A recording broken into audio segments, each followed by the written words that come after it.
Welcome to the Supreme Court Podcast.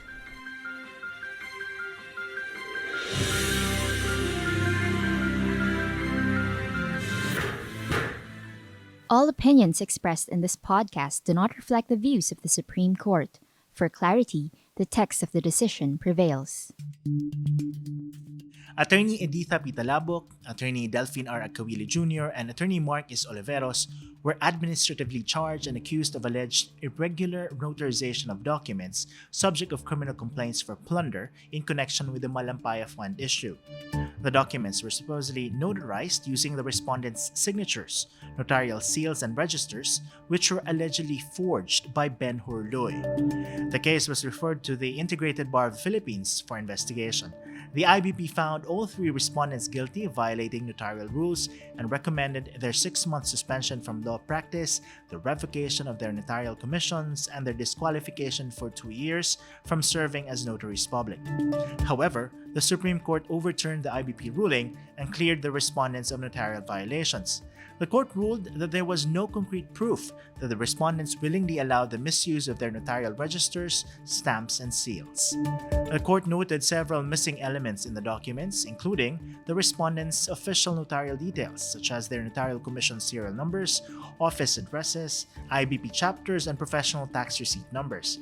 There were also irregularities in the notarial certificates regarding the validity of their notarial commissions. Although cleared of notarial violations, Attorneys Talaboc and Oliveros were found guilty of violating the Code of Professional Responsibility and Accountability, or CIPRA, for their failure to comply with the directives of the IBP. Both failed to file the respective answers to the charges against them. What are the responsibilities and obligations of a lawyer authorized to be a notary public? Hi, I'm Attorney Mike Navallo, Supreme Court Chief Communications Officer. It's the 16th of May, 2025, and today we discuss the responsibilities and obligations of a lawyer authorized to be a notary public within the context of AC number 11889, resolution dated August 30, 2017 in OMB-C-13-0357, etc.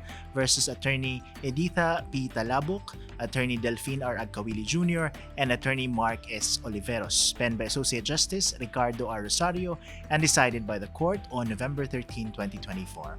And joining us again to talk about this case is Court of Appeals Associate Justice Geraldine C. Fiel-Macaraig, Vice Chairperson of the Department of Ethics and Judicial Conduct of the Philippine Judicial Academy. Hi, Justice Macaraig. Thanks again for joining us and welcome back to the Supreme Court Podcast. Hello, Attorney Mike. Thank you for having me again. It's my pleasure to be here. All right. So, Justice, let's just define briefly for our audience, for our listeners, what is notarial practice? What is notarization for? And are all lawyers in the Philippines authorized to be notaries public? Okay, notarial practice refers to the acts performed by a notary public who is a lawyer authorized to administer oath, witness signatures, and certify documents. The key aspects of notarial practice include: number 1, administering oaths and affirmations to individuals, such as when they sign documents. Number 2, witness the signing of documents by individuals, ensuring the signer's identity and presence.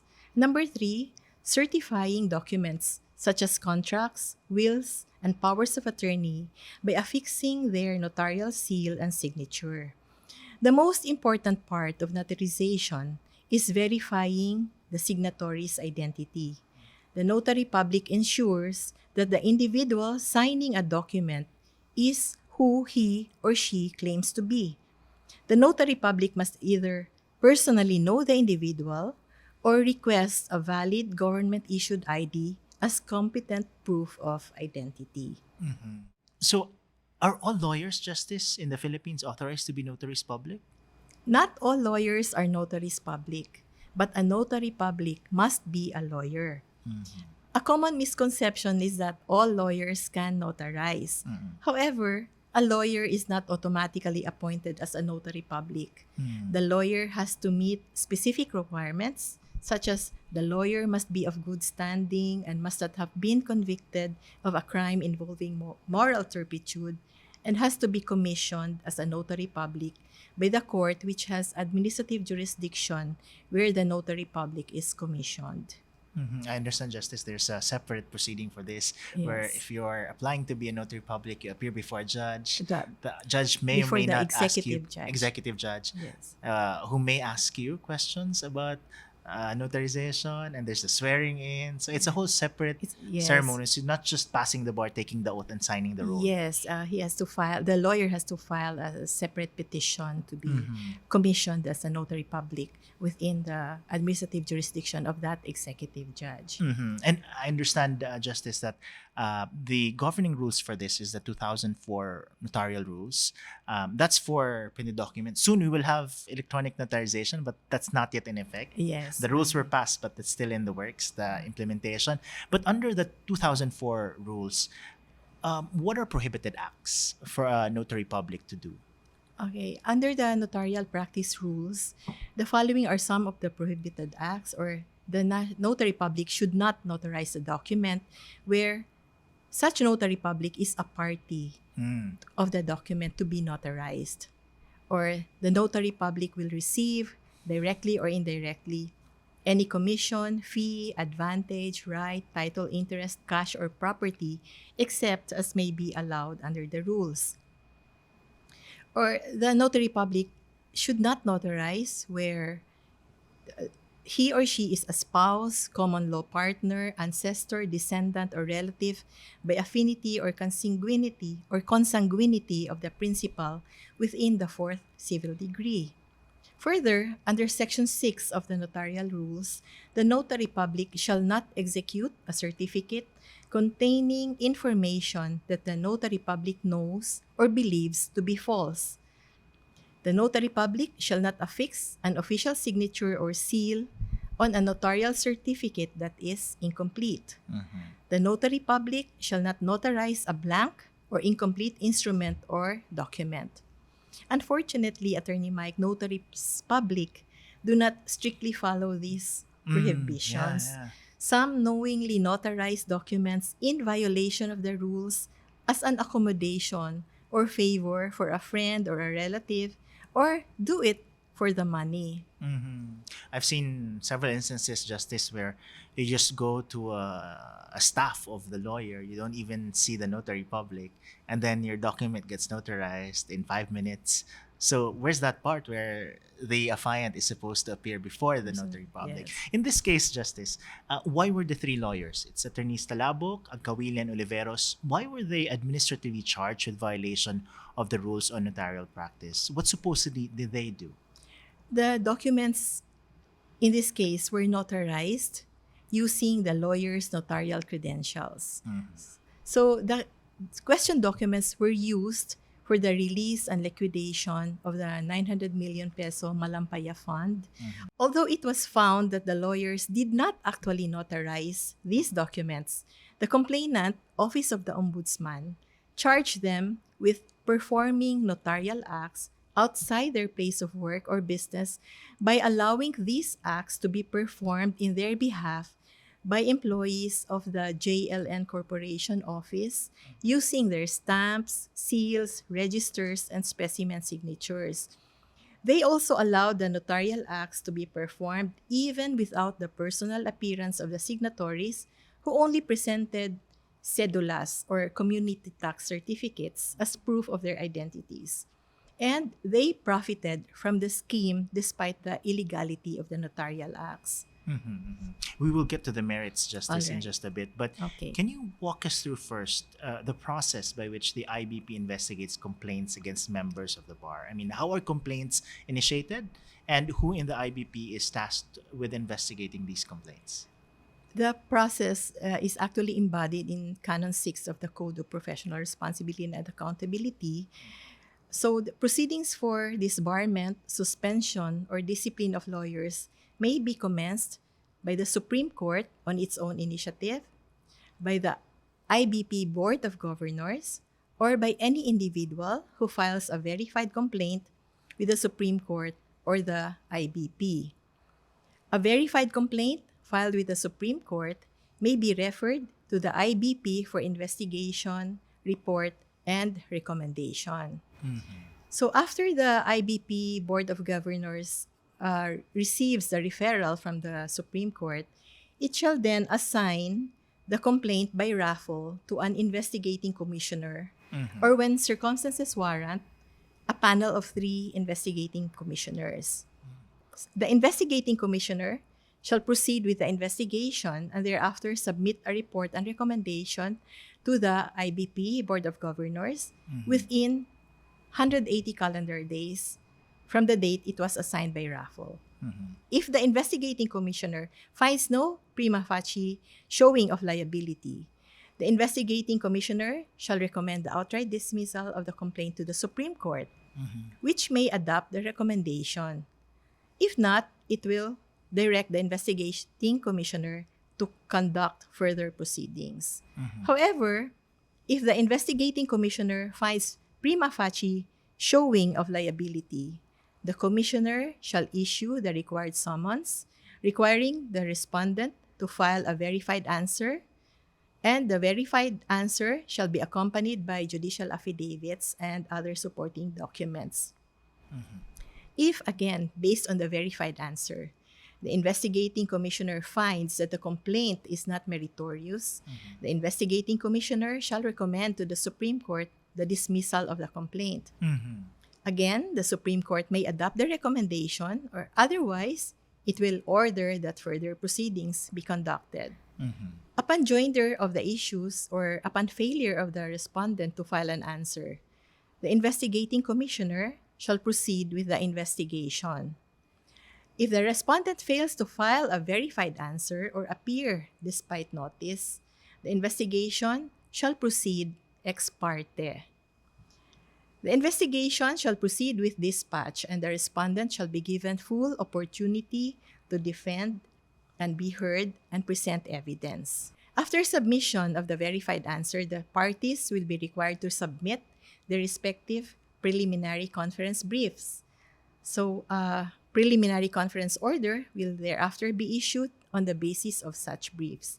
The parties shall further be directed to submit their verified position papers. After receipt of the position papers, the investigating commissioner shall determine if there is a need for clarificatory hearing, which may be done either in person or video conferencing or through video conferencing. Thereafter, within 60 days from submission of the position paper or 30 days from the last hearing, the investigating commissioner shall submit a report and recommendation to the IBP Board of Governors. The IBP Board of Governors shall have 90 days from receipt of the report and recommendation within which to submit to the Supreme Court its resolution adopting, modifying, or disapproving such report and recommendation of the investigating commissioner. It may be noted, Attorney Mike, that desistance of the complainant, settlement between the parties, compromise agreement, restitution, or withdrawal of the charges shall not interrupt or terminate the investigation. What about Justice failure to answer a complaint? Is that equivalent to an admission, or is there a need to really find out what happened?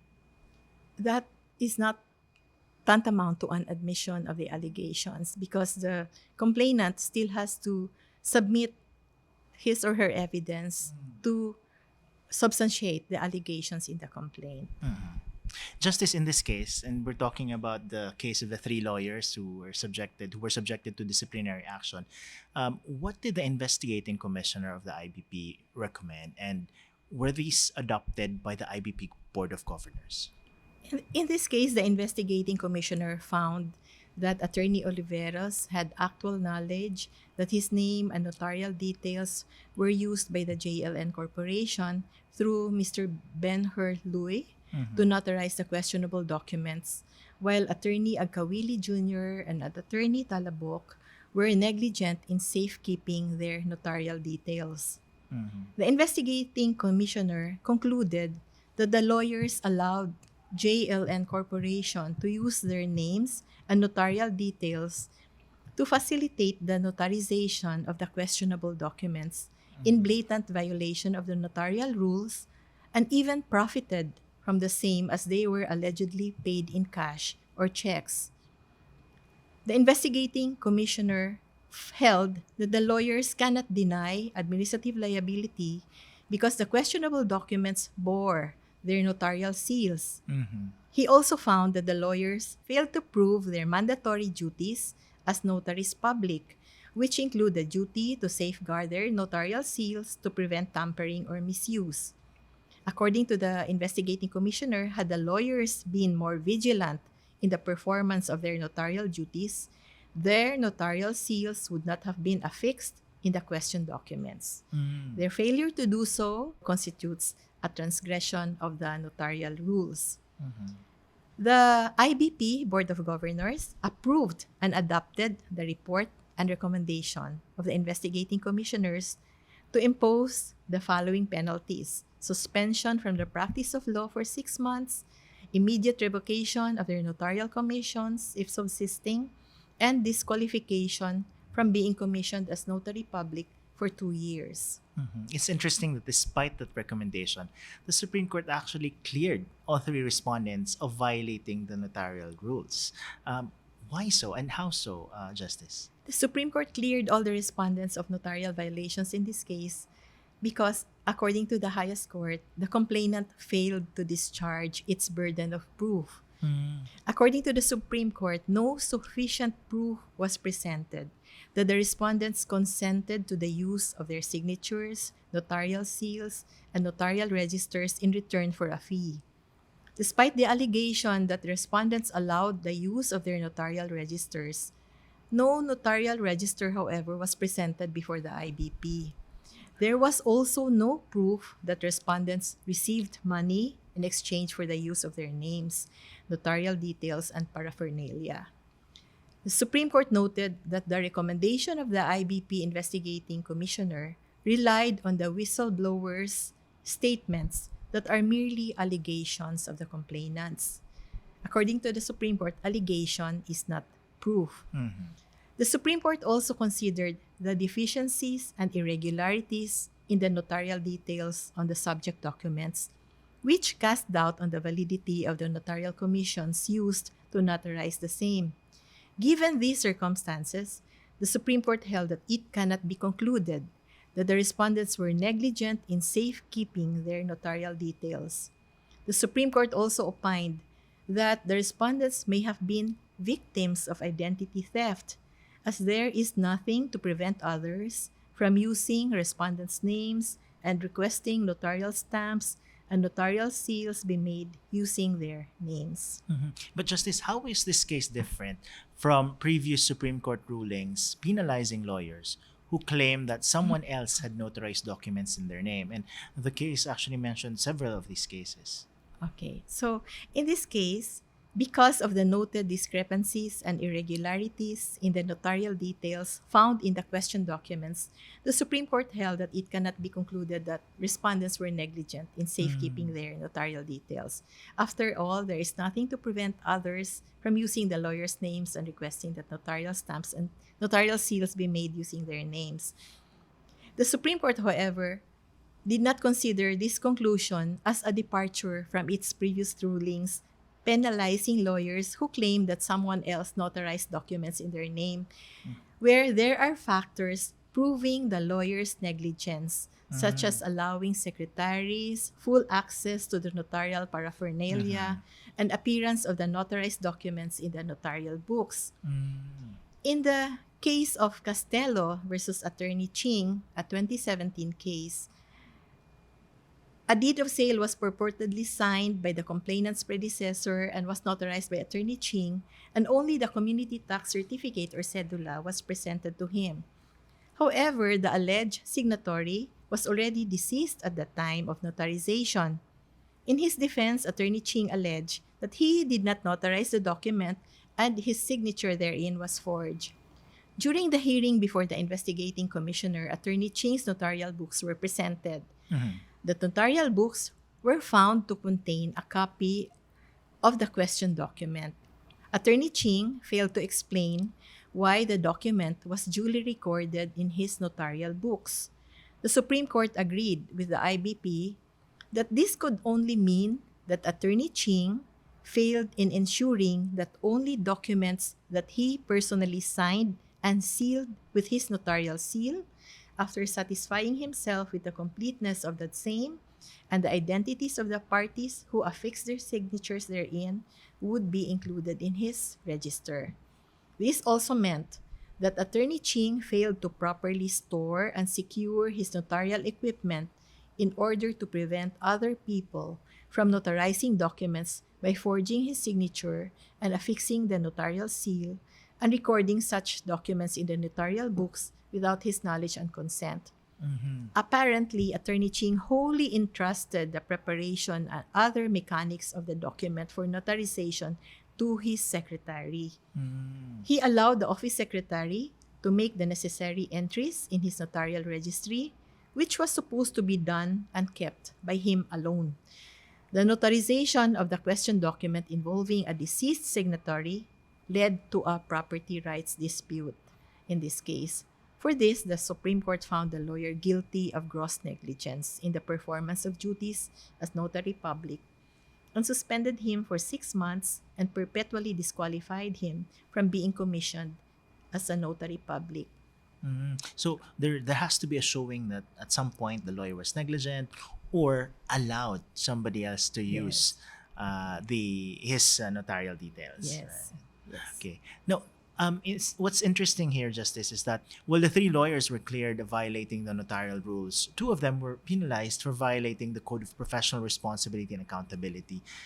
How exactly did that happen? That they violated CIPRA despite not violating the notarial rules? Attorneys Talaboc and Oliveros were penalized for their non-participation in the proceedings before the IBP. Both of them failed to file their respective answers and attend the mandatory conference. With respect to Attorney Talaboc, she failed to file the required pleadings despite multiple extensions to file an answer. As regards Attorney Oliveros, while some of the IBP's directives were returned unserved, the Supreme Court applied the presumption that a letter duly directed and mailed has been received in the regular course of mail. The Supreme Court cited the case of Kelly versus Attorney Rubielos, where Attorney Rubielos was held liable for violation of Canon 3, Section 2 of the CIPRA for failing to comply with the directives of the IBP CBD to file his answer, to attend the required mandatory conferences, and to file his position paper despite notice. His violation was categorized as a less serious offense under Canon 6, and he was meted with a 35,000 fine. Here, Attorneys Talaboc and Oliveros were found guilty of the same violation. Since this is Attorney Oliveros' first offense, the Supreme Court considered this as a mitigating circumstance and penalized him with 17,000 pesos. As for Attorney Talaboc, this was her third failure to comply with the Supreme Court's and the IBP's directives to submit responsive pleadings. First, in the case of Completo versus Talaboc, she was fined 10,000 pesos for failing to comply with the directive to file her comment. In the second case, entitled Siasu versus Talaboc, she was suspended for 3 months for repeated failure to comply with the Court's resolutions and IBP's directives. The Supreme Court treated the previous infractions as aggravating circumstance and suspended her for 6 months. So, the lesson here is that you should always respond when you are required by the IBP or by the Supreme Court comply with directives. To respond to an allegation, Yes. right? But what's our takeaway here, Justice, when it comes to notarization and the notarial rules? What did the court say? Okay, the Supreme Court declared, as it has often repeated, that notarization is not an empty, meaningless, routinary act, but it is one invested with substantive public interest. The Supreme Court acknowledged, however, that with the proliferation of fake notaries public, the determination of the lawyer's liability for alleged violations of notarial rules should be on a case-by-case basis. Executive judges were also reminded to closely monitor the activities of notaries public under their administrative jurisdiction. And the Integrated Bar of the Philippines was exhorted to be more proactive in pursuing fake notaries public. Thank you very much again, Justice, for You're joining most us. welcome. You're most welcome, Attorney. Right, we'd love to have you again in some future Thank podcasts. you so much for having me also. And if you wish to read the full text of the decision of the Supreme Court, just search for AC number 11889, resolution dated August 30, 2017, in OMB-C-C-13-0357, ETC versus Attorney Editha P. Talaboc, Attorney Delfin R. Agcaoili Jr., and Attorney Marquis Oliveros. Here's Steph Atendido Beltran, Supreme Court Information Officer, for this week's Roundup.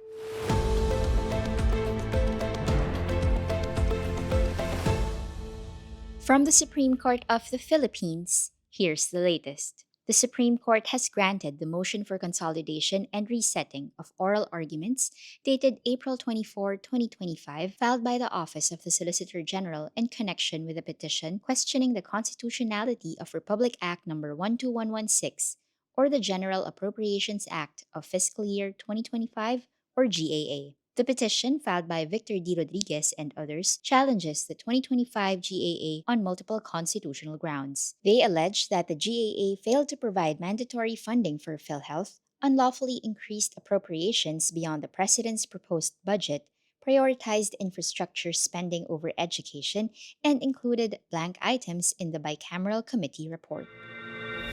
The Judicial and Bar Council, or JBC, on Wednesday commenced the interviews for the position of SC Associate Justice to replace the Honorable Mario V. Lopez, who will mandatorily retire on June 4, 2025. The JBC members consist of Department of Justice Secretary Jesus Crispin C. Remulla, former SC Associate Justice Jose Catral Mendoza, Professor Nisauro H. Ferme, and former Court of Tax Appeals Associate Justice Erlinda Piñera Uy. Court of Appeals, or CA Associate Justices Nina Antonio Valenzuela, Ramon Bato Jr., and Carlito Calpatura, University of the Philippines College of Law Dean Darlene Marie Berberabe, and tax practitioner Attorney Maria Rosario de Leon Bernardo were interviewed on the first day. On Thursday, CA Presiding Justice Fernanda Lampas Peralta and Associate Justices Ramon Cruz, Maria Elisa D., and Mayra Garcia Fernandez faced the JBC panel. Finally, on Friday, the JBC panel interviewed CA Associate Justice Ronaldo Roberto Martin, Sindigan Bayan Associate Justice Carl Miranda, and University of Asia and the Pacific Institute of Law Dean Maria Concepcion Noche. The interviews will resume on May 21, 2025.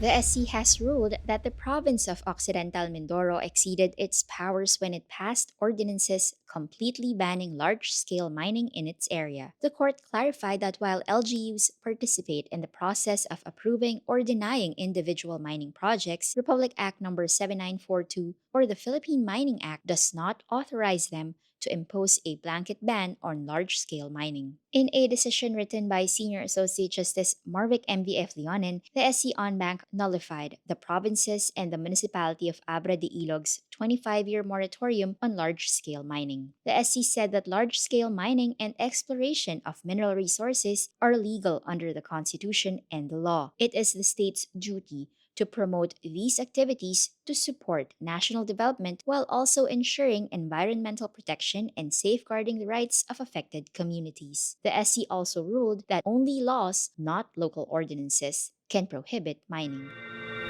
The Supreme Court has reiterated that when an accused appeals a criminal conviction, the entire case is reopened, allowing the court to review all its aspects and even impose a higher penalty. The court en banc, through Associate Justice Antonio Tico Jr., denied the appeal of an accused who had been convicted of rape and unjust vexation. It affirmed the finding of rape, but modified the finding of unjust vexation to attempted rape, which carries a heavier penalty. While the SC had earlier limited its review of appeals to avoid violating the accused's right against double jeopardy, the SC held that when the accused appeals a conviction, they waive the right against double jeopardy and open the entire case for review, including the possibility of a heavier penalty. In contrast, when it is the state that seeks to challenge an acquittal or request a harsher penalty, the accused may rightfully invoke the protection against double jeopardy. The right against double jeopardy prohibits a person from being prosecuted or punished more than once for the same offense.